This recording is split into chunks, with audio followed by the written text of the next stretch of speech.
Hi, my name is Jim Harris. I'm the inventor of the gun lock I'm about to show you.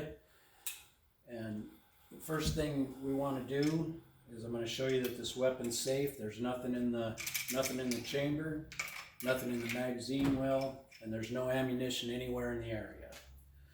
So the way this lock works real quickly is that when it's going to be put in just like a regular magazine, when I push this wedge in to seat the magazine, this chamber plug is going to be forced into the chamber. And it works just like loading a magazine. Put it in and seat it. The chamber's plugged. There can't be any round in the chamber. Magazine well's plugged. There can't be any magazine in the magazine well, loaded or empty. It's held out of battery, firing mechanisms are out of line, and it also prevents the weapon from being taken apart. Then in order to unlock it, and it doesn't take a key to lock it, it's just inserted just like a magazine. Unlock it, pull the wedge out of place, and it's unlocked. So that's quickly how that works. Now I'll show you what the inside of it looks like. So all of this stuff, it's plastic, it's all just model. It's not functioning, they function, but it's all just made as visuals, it's just modeling. So the lock I'm using is a filing cabinet lock, the kind that you just push in and it locks. So that of course will have to, this is what the wedge looks like. So the lock itself, the inside of the wedge will have to mirror what the inside of this looks like in order to accept the lock components. Those will have to be assembled into the wedge. And then once that wedge is made, once the wedge has the lock in it, and I'm not going to try to tell people with manufacturing knowledge how to manufacture stuff because that's above my pay grade. But anyway, with the lock already installed in the wedge, that'll go in there. This block will go in, and it's ramped to push the lock in. That lock's going to hold like that. So then this chamber plug will be put in, and I used roll pins in my models. Once the wedge is unlocked and pulled down, that allows the chamber plug to be back like this. And then as you force the wedge up, as you seat the magazine, it forces the chamber plug into the chamber and also locks that in place so the wedge is also locked. So that's what it looks like inside. This is another model I have to show what the foot plate would look like. Once the lock is put into the wedge and that's put in, I just carved a groove in there, and with the foot plate, so it can be slid on in order to match where the key is, and then this pinned, whatever the best method to pin it is. I just use a roll pin. Using roll pins, there's no access because it's all in a magazine well, and you wouldn't have access to the pins to drive them out. But that's how the foot plate could go on. Okay, so that in a nutshell is what the lock looks like. So now the question is, why is this lock relative? So I don't like it, but whether you like it or not, I believe the standards of gun ownership are changing.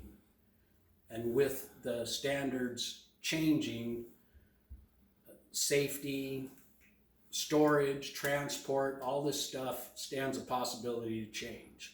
We hope it doesn't change so drastically that it's, unbearable, but I believe it will change whether we want it to or not. So this lock, this is the standard. This is the industry standard minimum right now. Now, this lock does not replace a safe. It's a safety lock. It's to stop curious kids. It's to stop kids from getting a hold of a firearm that may be loaded, may not be loaded, but may have the potential to be able to be loaded.